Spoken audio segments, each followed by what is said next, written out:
فاطمة حسن الجاسم من عشيرة بني سبعة، والدة الشهيد فيصل دعار الجربوع. استشهد ابني 27/2/2016 بحملة الشدادي بالحرب كانت على داعش.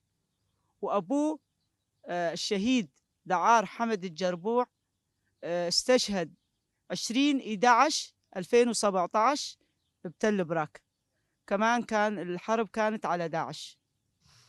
لما اجت داعش على المنطقة والرفاق قاموا بحماية هذه المنطقة وقاموا بالدفاع عن هذه الأرض، ابني وزوجي انضموا إلى الرفاق من أجل حماية هذه الأرض من أكبر تنظيم إرهابي وهو تنظيم داعش، الذي جاء باسم الإسلام وهو بعيد كل البعد عن الإسلام.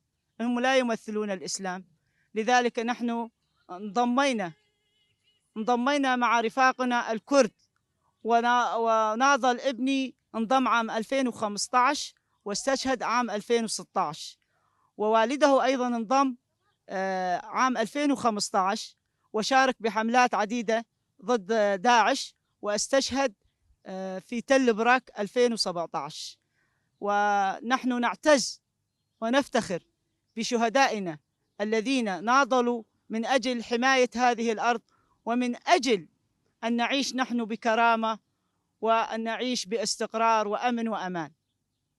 حقيقة نحن والشعب الكردي منذ مئات السنين نعيش في هذا البلد كأخوة، ناضلنا مع بعض وقاتلنا داعش مع بعض وقدمنا شهداء مع بعض. راح هناك آلاف الشهداء من المكونين العربي والكردي دفاعا عن هذه الأرض التي نعيش عليها نحن وجميع المكونات العربية والكردية والسريانية والأرمنية والآشورية. نحن هنا أخوة منذ مئات السنين. نحن ضد هذه الفتنة وهذه الحرب الخاصة الإعلامية، ونحن ضد هؤلاء الأطراف الذين يدسون السم في عقول المكونات الموجودة في روج آفا. نحن هنا أخوة وسوف نقف جنبا إلى جنب إلى جنب قواتنا العسكرية التي حمت هذه الأرض من أكبر تنظيم إرهابي وهو تنظيم داعش. ونحن نعيش هنا بأمن وأمان بفضل قوات سوريا الديمقراطية، وسوف نقدم أغلى ما نملك من أجل الدفاع عن هذه الأرض التي رويت بدماء شهدائنا.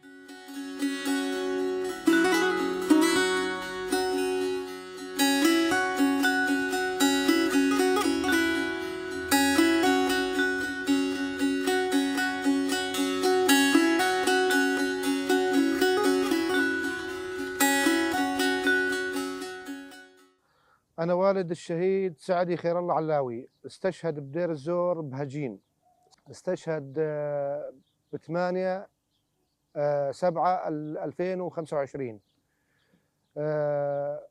هو واحد من الرفاق معه استشهد، قتلوهم الخلايا النائمة. وأنا هلا ابني الثاني بكوباني، بحملة كوباني. كان مع الرفاق اللي محاصرين وما فلتنا رفاقنا، ولحد هاللحظة وللأبد نحن مع المكون الكردي والعربي، ما في أي تفرقة. أنا من عشيرة بني سبعة، عربي ومتعايش مع الأكراد، والأكراد متعايشين معنا. لكن الحرب الإعلامية من التنظيمات الإرهابية ومن التنظيمات ومن المرتزقة ومن خلايا داعش اللي تسوي فتنة بين عربي وكردي ومسيحي وسرياني وغيره، نحن ضد هالتفكير هذا. ونحن مع الأخوة الكراد بخندق واحد، على الصح مو على الغلط. ونحن مع قيادة المنطقة، مع قيادة روج آفا، لأنه مو ماشية بشيء غلط، لا مع تكفير ولا مع عنصرية ولا مع أي شيء يضر المنطقة. ابني منضم من 2018 وصار بدير الزور، وابني الثاني من 2020، ابني الثالث من 2020. عندي اثنين لهلا على بدوامهم، وابني استشهد دافع عن وطنه، دفاع عن وطن، حارب الفكر الإرهابي، حارب خلايا داعش، قاد كثير من الحملات، وآخر شيء قدم روحه هو ورفيقه اللي معه فدى لهالوطن. ابن عمي استشهد بقرزيرو، كان يداوم قوى الأمن الداخلي، وانفجر عليه لغم واستشهد. نزهان هندي علاوي، ما في فرق بين عربي وكردي ولا مسيحي، والكل أخوة وشعب واحد. وهالناس اللي تزرع بالإعلام وبالفيسبوك وهذا قتل وهذا ما أعرف وين وهذا، هذا الحكي عندنا كله مرفوض، مرفوض. ما عندنا شيء نقدمه أكثر من دم أبنائنا قدمناه. ونطلب من قيادتنا الحكيمة أنه كمان ما تنجر وراء الإعلام وتنجر وراء الإرهاب، وهذا عربي وهذا كردي وهذا مسيحي وهذا سرياني، وإحنا كنا أخوة، يعني بالنهاية أخوة وشعب واحد، والرحمة للشهداء. د شر لدجی تروری ده گلک عرب لکلک خوشک و براین خوین کرد راوستیان داکو خاک و جیانه بپاریزن. سینور ناس ندکرن تن جن و میرن عرب بون کد دل خوده لهنگی عرب واری هلگرتبو. وان بر خدا نوار رفن قصده داکو پیلا هویتیا داعشی بگرن و سیویلان بپاریزن. د کراهیا دل پاکراوانان ده نتنه شرکرن بو لی پابندیا به مافداری و دادمندیه بو.